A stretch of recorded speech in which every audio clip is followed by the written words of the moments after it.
Today, we are going to be focusing on improving an algorithm.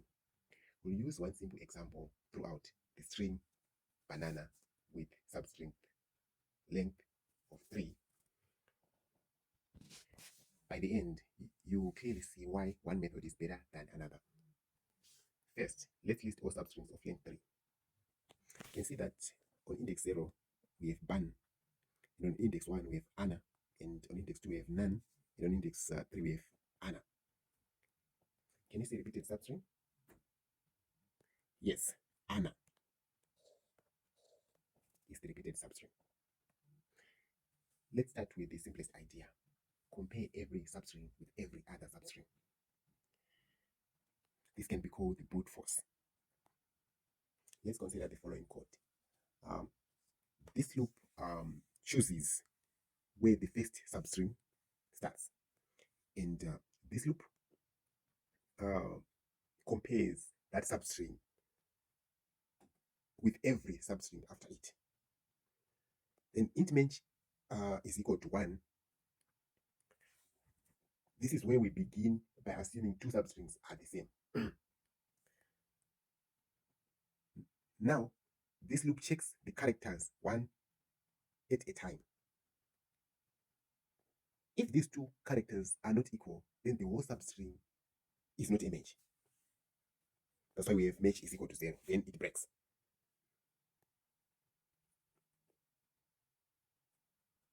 So this method stops immediately because there is no match.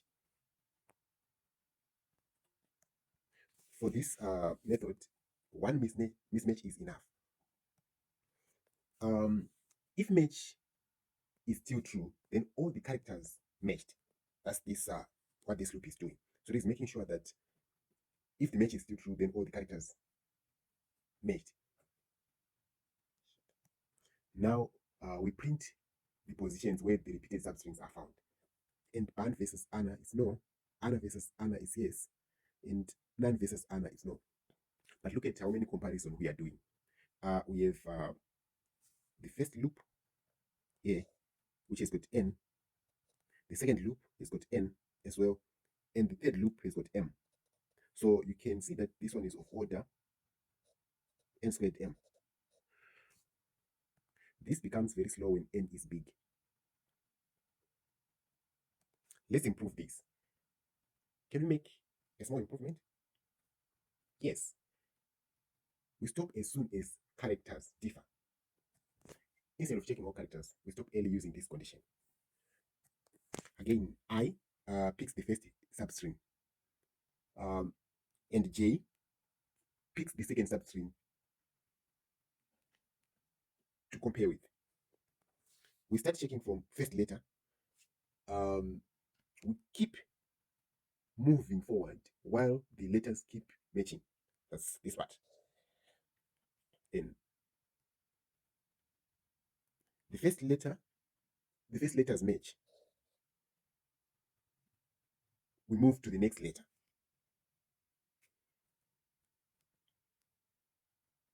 If K reaches M, it means every letter is matched.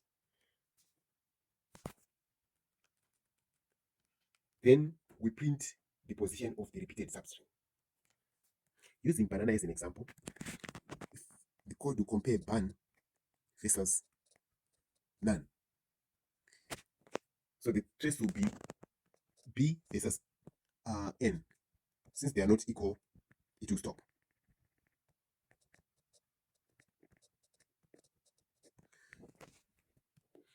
This is the improvement.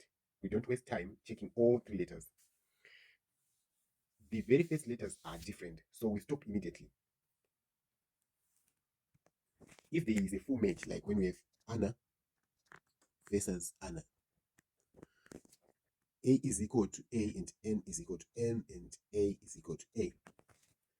Here all three letters match, so K reaches 3, which means we found a repeated substring.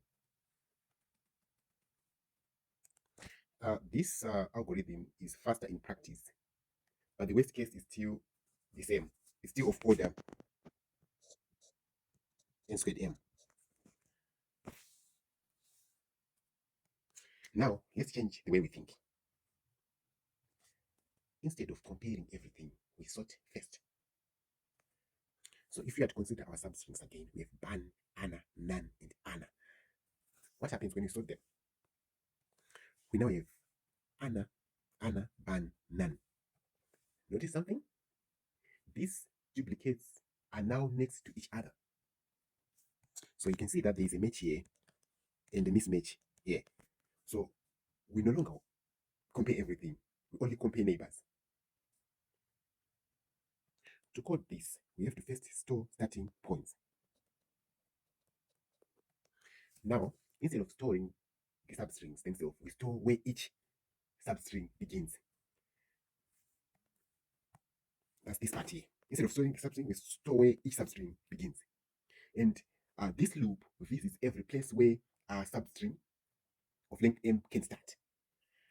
And this part, so for something like banana with m equals to 3, we store position 1, 2, 0, 1, 2, and 3 for this one. This one generally stores the position in the array. And our part B would be the comparison array. Let's go here. It's called comparison function. Okay, if you're considering the code which is below, sorting needs a rule to decide which substring should come first. This gives us the starting index. This part. This gives us the starting index. And this part gives us the other starting index.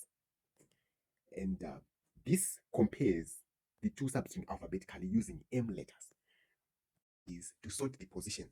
So this is the code which sorts the positions. It actually sorts the position based on the substring they represent. Then part D, we have to compare neighbors only. This is the code for that section. The first statement allows us to walk through the sorted substring and compare neighbors. The second one, this because sorting puts similar substrings together, duplicates should now be next to each other. So this part is one which deals with that. This actually checks whether two neighbors substrings are equal. This one. And this part prints the original positions of the repeated substring. If two neighbors match, we print their original positions in the substring.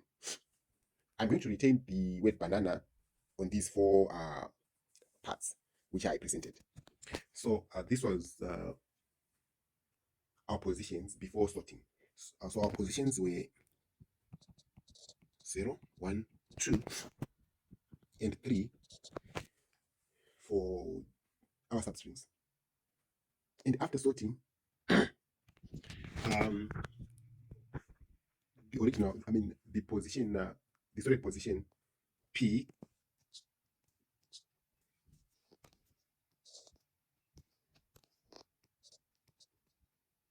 the sorted position P would be, let's just say 0, 1, 2, 3, 4. There's no 4 here.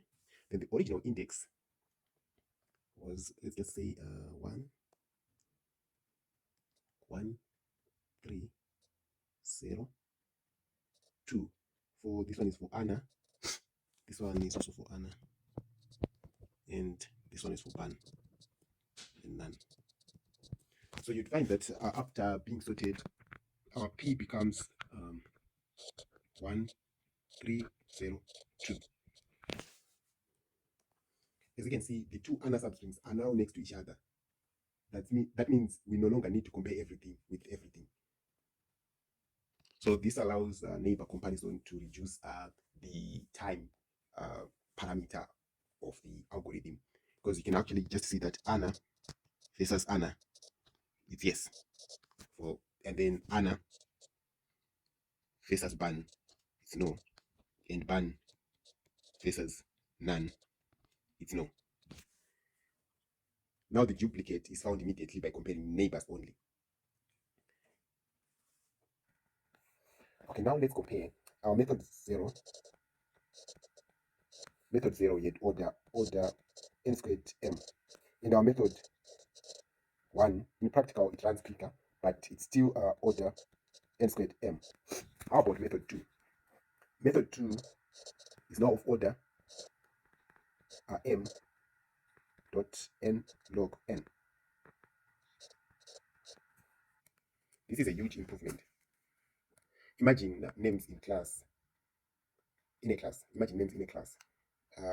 You compare every student with every other student without sorting. With sorting, duplicates are easy to find.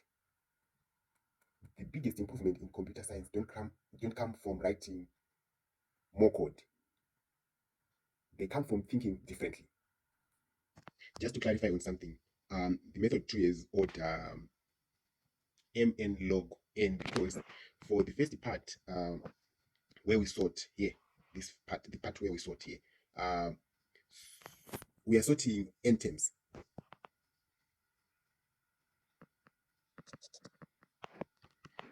We are sorting n terms, and sorting n terms takes order n log n. Just know that in your head, sorting n terms takes order n log n. We are not sorting numbers, we are sorting substrings of length m. Inside sorting, we use this part here. This compares up to m characters. So the order of this part is order m. So if you multiply now, we have order m n log n.